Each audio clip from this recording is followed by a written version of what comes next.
ल गाइज कसलाई मनपर्छ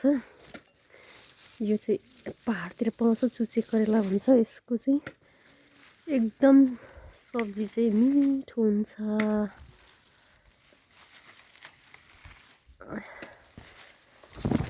यस्तो टिप्दैछु म चाहिँ गाइज मनपर्छ भने ल कन्ट्याक्ट गर्नु होला तर महँगो पर्छ यतिखेर चाहिँ 20 सिजन भइसकेको छ